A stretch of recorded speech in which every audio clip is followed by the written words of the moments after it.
우리 이런 경험이 있으십니까? 우리가 무엇인가 물건을 새로 사왔을 때에 너무나 마음이 급해서 코드를 그냥 꽂았는데 갑자기 작동이 안 하는 때, 그런데 그냥 작동만 안 하는 게 아니라 갑자기 불꽃이 팡 튈 때 되게 당황스럽잖아요. 근데 알고 봤더니 그게 뭐냐면 110V인데 그냥 앞에 도깨비만 꽂아가지고 이제 전기도 타버리고 막 이런 일들이 가끔씩 있죠. 또 이런 일도 있습니다.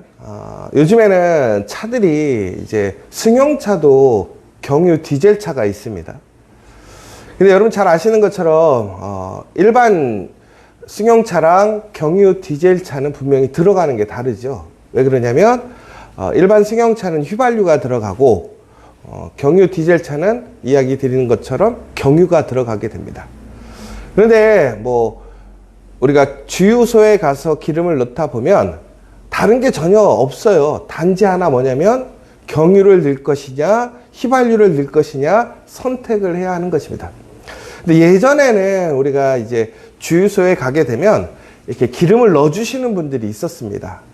그래서 그 분들이 혹 가끔가다 실수하는 일들이 있었지만 요즘에는 개인이 기름을 넣다 보니까 그런 일들이 종종 있다고 해요. 휘발유 차에다가 경유를 넣거나 혹은 경유차에다가 휘발유를 넣는 경우가 있습니다. 그러면 차가 어떻게 될까요? 차가 서요. 그리고 나중에는 그 엔진을 탁 드러내가지고 세척을 해야 돼서 돈이 몇백만 원이 들어간다고 합니다. 여러분 분명히 기계에도 문제가 없었고 전기시설에도 문제가 없었습니다. 자동차에도 문제가 없었고 기름에도 문제가 없었습니다. 근데 뭐가 문제였죠? 사람이 문제예요. 사람이.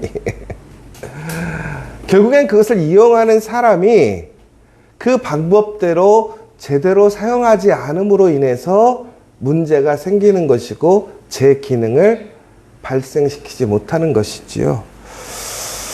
여러분 우리가 하나님의 말씀이 능력이 있다라고 얘기합니다. 하나님의 말씀에 생명력이 있다라고 얘기합니다. 여러분들은 그 사실을 믿으십니까? 여러분 특별히 하나님의 말씀은 어떠한 말씀이라도 분명히 이루어짐을 믿으십니까? 제가 어제 우리 와대에서 말씀을 증거할 때 이런 얘기를 했어요. 하나님의 말씀은 우리에게 주어지는 축복만 이루어지는 것이 아니라 하나님의 말씀은 징계도 분명히 이루어지더라는 거예요. 그래서 말씀은 두려운 것이고 말씀은 놀라운 것입니다. 그런데 우리는 이처럼 말씀의 능력이 있다는 것을 믿고 확신함에도 불구하고 우리는 말씀을 말씀대로 사용하지 않더라는 거예요. 무슨 얘기냐면 말씀이 말씀의 능력을 일으키려면 말씀의 능력이 일어나려면 말씀이 말씀다워야 한다는 거예요. 말씀대로 사용되어져야 한다는 거예요. 그렇지 않으면 어떻게 되느냐? 그 말씀은 오히려 우리에게 심판이 되고 징계가 되고 문제가 되더라는 것입니다. 그러나 말씀을 두려워한다는 것은 결국은 무엇입니까? 멀리하는 것이 아니라 말씀을 인정하는 거예요. 조심히 다루는 것이고 그래서 더욱더 자신이 그 말씀 앞에 경건하게 서는 거예요. 바로 그러한 사람들에게는 어떻게 되어지냐? 말씀의 능력이 일어나서 상을 받는다라고 되어 있습니다. 그럼 여러분 다시 한번 생각해 보자 이거예요. 여러분 여기서 말씀을 소유하지 못한 사람이 있습니까? 아무도 없어요. 세상적으로 얘기하자면요. 여러분 서점에 가면 말씀이 널렸어요. 종류별로 널렸어요. 인터넷만 치면 우리가 알고 싶은 말씀이 줄줄줄 흘러나오고요. 유튜브 틀면요. 얼마나 귀한 말씀이 흘러 넘치는지 몰라요. 여러분 우리는 말씀의 풍요의 시대에 살고 있다고 그래요. 그런데 이렇게 말씀이 많은데도 불구하고 왜 우리는 세상 얘기로 복된 삶, 말씀의 능력 안에서 살지 못하느냐라는 거예요. 말씀의 능력이 없기 때문에 그럴까요? 세상적인 얘기로 하나님은 거짓이기 때문에 그럴까요? 아니라는 것이죠. 하나님은 분명히 살아계십니다. 또한 말씀도 살아있습니다. 그러나 그 말씀을 우리가 온전히 말씀대로 사용하지 못하기 때문에 그렇다는 거예요. 여러분, 예전에 우리 이스라엘 사람들이 기억하십니까? 사울의 시대에 전쟁이 일어났습니다. 그런데 사무엘이 이제 너무 늦게 오다 보니까 그들이 결국에는 어떡합니까? 전쟁을 시작하지 말았어야 되는데도 불구하고 그 사울이 하나님의 말씀대로 행하지 않고 스스로가 제사를 지내고 싸움에 나아가는 것을 보게 됩니다. 그게 왜 그랬냐면 지금 전세가 역전이 돼서 아주 위급한 상황에 대해서 군인들의 사기가 떨어지고 있는데 빨리 전쟁에 나가서 이 군인들이 사기가 떨어지기 전에 싸워야 하는데 사무엘이 오지 않는 거예요. 그런데 분명히 무엇이라고 말씀이 되어 있냐면 일반 사람들은 제사를 주관할 수 없는 것이지요. 오직 하나님께서 선별하신 제사장과 그 제사를 감당할 수 있는 사람만이 제사를 드릴 수 있는 거예요. 그런데 사울은 어떻게 했습니까? 자기가 스스로 제사를 드리고 싸움으로 나가게 되었습니다. 하나님께 예배를 드렸는데 전쟁에서 지게 되었습니다. 어떤 사람은 하나님께 예배드림으로 승리합니다. 그리고 문제를 해결받아요. 근데 어떤 사람은요, 기도하고 예배 드렸는데 문제가 풀리지 않아요. 누구의 문제입니까? 세상 여기로 정성이 부족한 겁니까? 아니면 횟수가 부족한 겁니까? 아니라는 거예요. 하나님께 올바로 예배를 드리지 않았기 때문에 그 예배가 하나님께 연락되지 않았다라는 거예요. 실질적으로 예배는 드렸지만 하나님께서 예배를 받지 않으신 예배예요. 여러분, 또한 이런 일들이 얼마나 많이 있습니까? 이스라엘 사람들이 전쟁에서 위급하게 되니까 갑자기 하나님의 언약궤를 들고 싸움터에 나아가게 됩니다. 이겼습니까? 졌습니까? 졌어요. 여러분, 하나님의 말씀을 갖고 싸움에 나가는데 왜 칩니까? 우리는 수많은 이야기를 그렇게 합니다. 하나님의 말씀을 믿고 말씀대로 살면 승리합니다. 여러분, 성경책을 매일 들고 다닌다고 여러분의 삶 속에 문제가 해결됩니까? 옛날에는 그런 사람들이 있었잖아요. 근심과 걱정이 있으면 성경책 베고 자라. 그럼 문제가 해결된다. 그러니까 말씀을 가까이 하고 말씀을 믿겠다라는 얘기지만, 여러분 근데 뭐 좀 웃긴 얘기지만 말씀 비고 자면 불면증이 해결되는 건 아니잖아요. 그러면 여러분, 왜 말씀을 가지고 말씀과 함께 움직이는데도 어떤 사람은 승리하고 어떤 사람은 실패합니까? 중국에는 말씀을 말씀대로 사용하지 않고 인간의 방법대로 사용했기 때문에 말씀의 능력이 일어나지 않았다는 거예요. 여러분, 말씀이 있는 곳에는 은혜가 있고 부흥이 있어야 되는 거 아닙니까? 그런데 이스라엘 사람들이 언약궤를 빼앗기고 블레셋 사람들의 진영에, 그것도 우상에 있는 곳에 말씀이 가게 되었어요. 그럼 하나님의 말씀이 임재하는 곳, 말씀이 있는 곳에는 어떻게 해야 돼요? 좋은 일이 있어야 되잖아요. 근데 거기에 하나님의 말씀의 능력이 일어났어요. 근데 결국엔 어떻게 됐어요? 사람들이 다 죽어나가는 거예요. 말씀이 능력을 행하는데 죽는 거예요. 왜 그렇습니까? 말씀이 있어야 할 곳에 있지 않았기 때문에 그래요. 말씀을 우습게 여겼고 말씀을 하나님으로 인정하는 것이 아니라 그들은 그들의 승리의 물건이라고 생각했다라는 거예요. 나중에 이 말씀이 이스라엘로 돌아옵니다.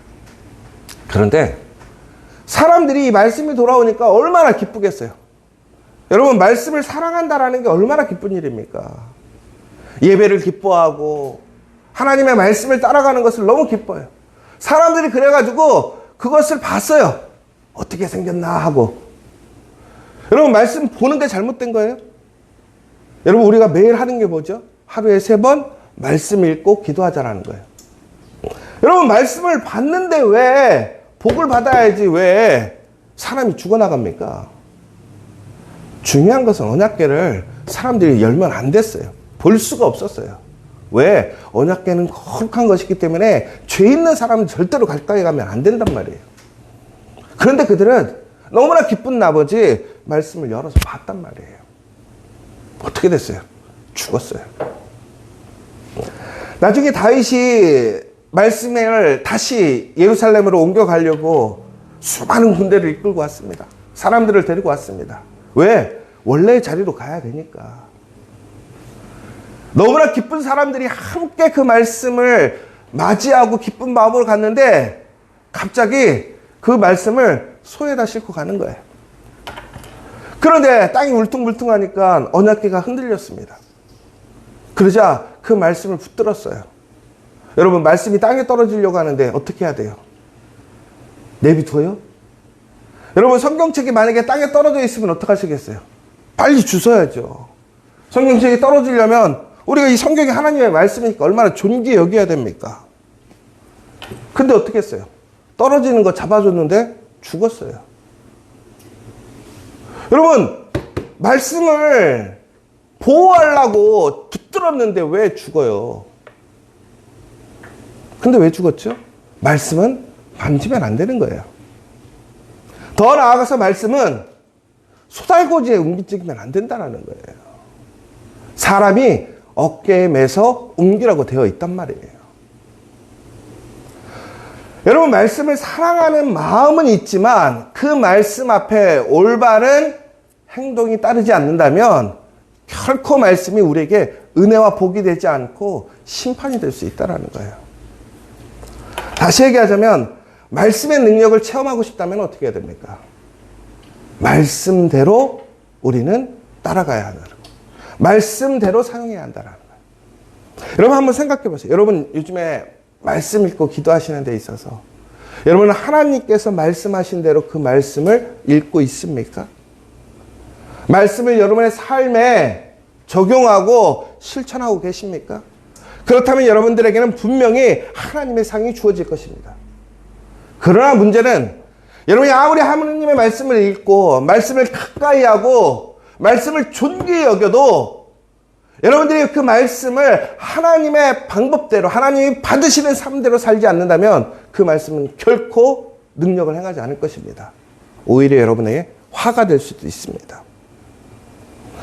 여러분, 오늘 말씀에 보면요, 오늘 슬기로운 자는 지식으로 행하거니와 미련한 자는 자기의 미련한 것을 나타낸다고 되어 있습니다.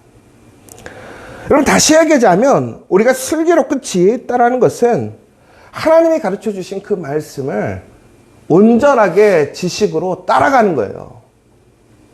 내 생각, 내 판단이 아니라 내 상황에 나의 판단이 아니라는 거예요. 요즘에 우리 많은 교회 문제들이 왜 생깁니까? 말씀이 없어서입니까? 교회가 없어서입니까? 목사님이나 전도사님이 없어서입니까? 아니에요. 차고 넘쳐요. 그런데 문제는 뭡니까? 말씀을 왜곡하고 있다는 거예요. 말씀을 하나님께서 가르쳐 주신 대로 사용하고 선포하고 살아가는 것이 아니라 말씀을 자신의 유익대로 자신의 생각대로 이용하고 편법으로 사용하니까 그것이 문제가 되고 있더라는 거예요. 여러분, 그러나 미련한 자는 자기의 미련한 것을 나타낸다고 되어 있습니다. 말씀을 통해서 순간적으로 우리가 마음의 안정을 취할 수 있습니다.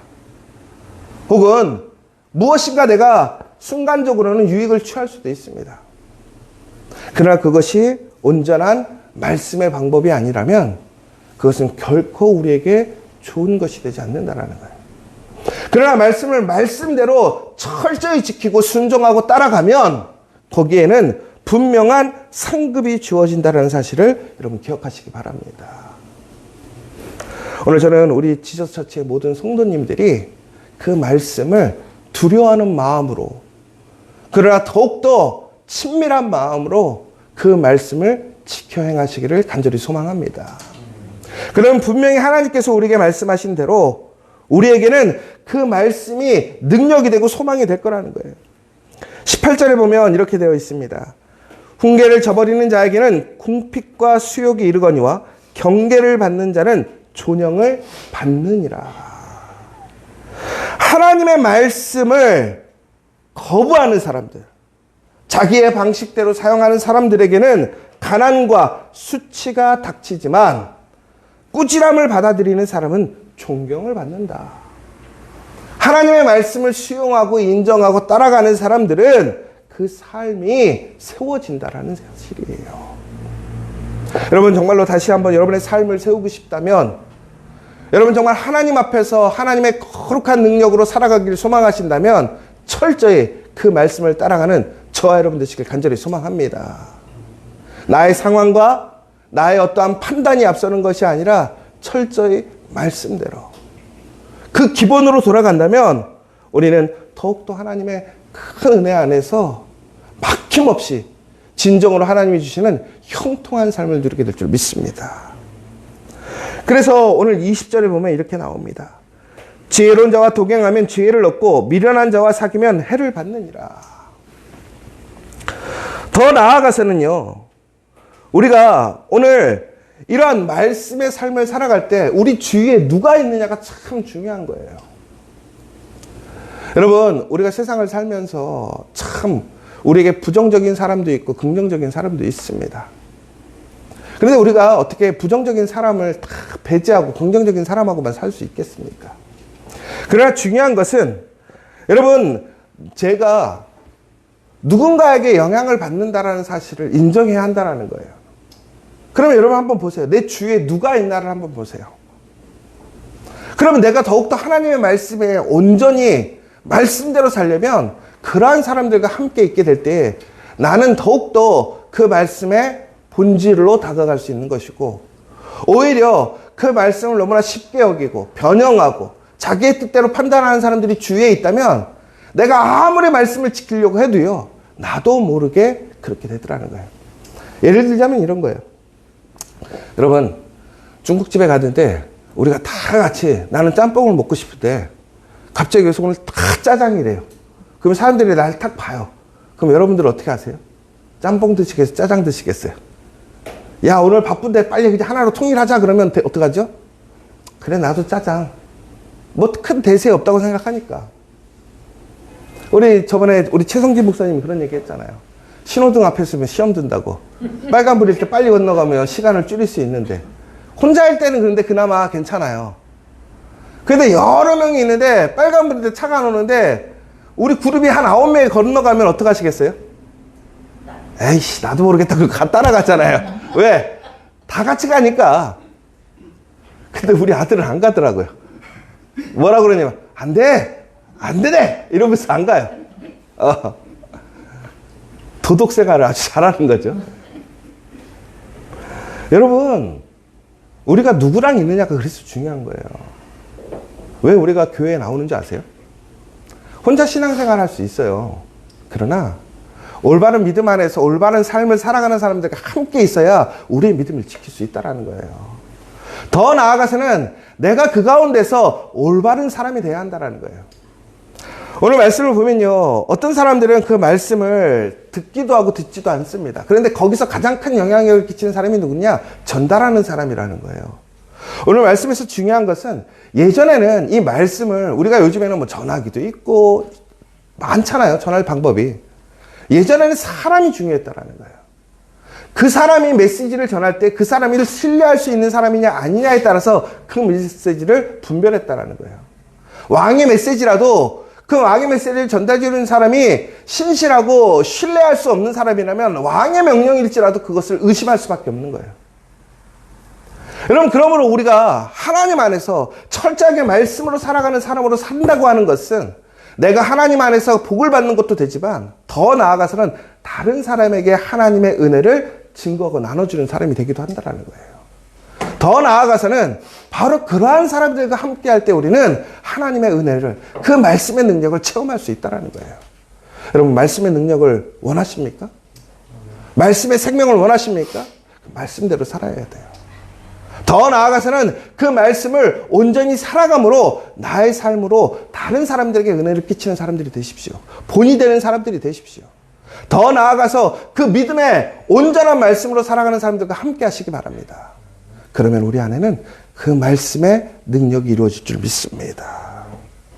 오늘 이렇게 나와 있습니다. 의인은 포식하여도 악인은 배는 줄이느니라. 하나님의 말씀을 먹고 배부르게 살 것이냐, 아니면 하나님의 말씀대로 살지 않으므로 항상 줄이게 살 것인가. 오늘 여러분들이 선택하시는 그 지혜 있는 복된 사람들 되시기를 간절히 소망합니다. 오늘 시간 우리 함께 기도했으면 좋겠습니다. 여러분, 하나님의 말씀을 멸시하고 훈계를 저버리면 결국에는 궁핍과 수욕과 실패에 이르게 됩니다. 그러나 하나님의 말씀을 인정하고 철저히 하나님의 말씀을 따라가게 된다면 그의 삶은 형통한 삶이 되고, 그의 삶은 줄이지 않고, 그의 삶은 승리하는 삶이 됩니다. 여러분, 말씀 안에서 열심히 행하는 것 중요합니다. 말씀과 가까이 있는 것 중요합니다. 그러나 말씀대로 지키는 것이 중요합니다. 우리 오늘 나의 삶을 돌아보기를 원합니다. 우리를 돌아보기를 원합니다. 나는 말씀대로 살고 있는가? 얼마나 말씀 앞에 열심을 갖고 있느냐도 중요합니다. 부지런한 것도 중요합니다. 하루에 3번 말씀 보고 기도하는 것 중요합니다. 그러나 더 중요한 건 말씀대로 봐야 됩니다.